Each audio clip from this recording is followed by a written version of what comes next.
بسم اللہ الرحمن الرحیم۔ السلام علیکم محترم سامعین، ماہ رمضان المبارک میں پڑھا جانے والا ایک ایسا خاص وظیفہ جو افطار میں پڑھا جاتا ہے، اور اس وظیفہ کی خصوصیت یہ ہے کہ الحمدللہ آپ کی تمام حاجتیں پوری ہوتی چلی جاتی ہیں، کیسی ہی آپ کی جائز حاجت ہو وہ پوری ہوتی چلی جاتی ہے۔ اچھا، یہ جو روحانی علاج، یہ جو خاص وظیفہ حاجتوں کے پورا ہونے کا آپ کو عرض کرنے لگا ہوں، یہ وظیفہ ماہ رمضان المبارک میں بھی کیا جا سکتا ہے افطار کے وقت، اور اس کے علاوہ رمضان کے بعد بھی آپ اس کو کر سکتے ہیں اپنی حاجتوں کے لیے، پریشانیوں کے لیے، مقصد کے لیے۔ بہت ہی مجرب عمل ہے۔ اب آپ طریقہ نوٹ فرما لیں۔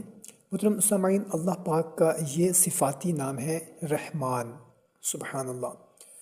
یا رحمانو، یا رحمانو، یا رحمانو، صرف 11 مرتبہ آپ نے پڑھنا ہے۔ اول اور آخر درود پاک بھی آپ نے پڑھنا ہے۔ اور کس انداز سے آپ پڑھیں گے؟ محترم سامعین، اول اور آخر درود پاک کے ساتھ آپ نے پڑھنا ہے۔ کب پڑھنا ہے، کیسے پڑھنا ہے، کس وقت پڑھنا ہے؟ فرض روزہ یا نفل روزہ کھولتے وقت۔ اب جیسے ماہ رمضان ہے، اس کے روزے رکھنا فرض ہیں، تو جیسے ہی روزہ کھولنے کا وقت قریب ہو، یعنی سورج غروب ہونے سے تھوڑا سا، یعنی معمولی سا وقت پہلے، پیشانی پر ہاتھ رکھ کر آپ نے 11 مرتبہ یا رحمانو، یا رحمانو، یا رحمانو یہ پڑھ لینا ہے۔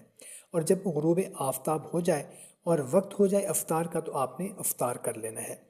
جو بھی آپ کی جائز حاجت ہو، جو بھی آپ کی جائز مراد ہو، تمنا ہو، خواہش ہو، پریشانی ہو، مقصد ہو، وہ دل میں رکھیں۔ انشاءاللہ عز و جل اس روحانی وظیفہ کی برکت سے آپ کی دلی مراد پوری ہو جائے گی۔ کمنٹ میں الحمدللہ لکھ دیں۔ جزاک اللہ۔